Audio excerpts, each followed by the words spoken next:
ময়দান news 10-এ আমাদের সকলকে স্বাগত জানাই। আজ আমরা কথা বলতে চলেছি বেঙ্গালুরু এফসিতে আসতে চলেছেন মোহাম্মদ সালাহ। মোহাম্মদ সালাহের দিকে নজর বেঙ্গালুরু এফসি। বেঙ্গালুরু এফসি কি মোহাম্মদ সালাহকে নিতে কত টাকা ট্রান্সফার ফি দিয়ে সালাহকে নিয়ে আসতে চলেছে এবং সত্যি কি মোহাম্মদ সালাহ আসতে চলেছেন বেঙ্গালুরু এফসিতে? এরকম একটা জল্পনা কিন্তু বেরিয়ে আসছে। ময়দান 10 নিউজ আপডেট যে মোহাম্মদ সালাহ বেঙ্গালুরু এফসিতে কবে আসছেন।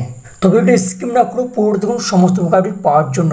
ভিডিও যদি ভালো লেগে থাকে অবশ্যই লাইক করবেন, কমেন্ট করবেন এবং বন্ধুর মধ্যে শেয়ার করবেন।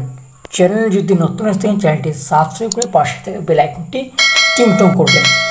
ইন্ডিয়ান ফুটবল, ওয়ার্ল্ড ফুটবল ও লোকাল ফুটবলের সমস্ত আপডেট সবার আগে পেতে।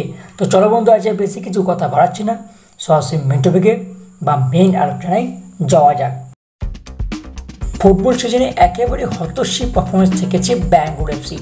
গত বছর আইএসএল ফাইনালিস্ট হিসেবে উঠে আসলেও এই মৌসুমে পয়েন্ট টেবিলে একেবারে ত্বরান্বিত থেকেছে ক্লাব। তবে অনেক আগে থেকে নতুন মৌসুমের জন্য প্রস্তুতি শুরু করে দিয়েছে জলাগড়ার এই ফুটবল ক্লাব। সেক্ষেত্রে বিগত কয়েকদিন নিজেদের দলের একাধিক ফুটবলকে বিদায় জানিয়েছে ক্লাব। অলিভার ডাস থেকে শুরু করে পরবর্তীতে সালভো ধামজানোভিচ, অমিত্র গোপী, বিক্রম সিংয়ের মতো ফুটবলারদের রিলিজ করার কথা জানানো হয়েছে কয়েকদিন আগে। পরবর্তীতে সেই তালিকায় যুক্ত হন জাভি হার্নান্দেজ। এই সিজনে অনবরত পারফরমেন্স থাকলেও আগামীতে তাকে নিয়ে পরিকল্পনা করছেন না বেঙ্গালুরু এফসি।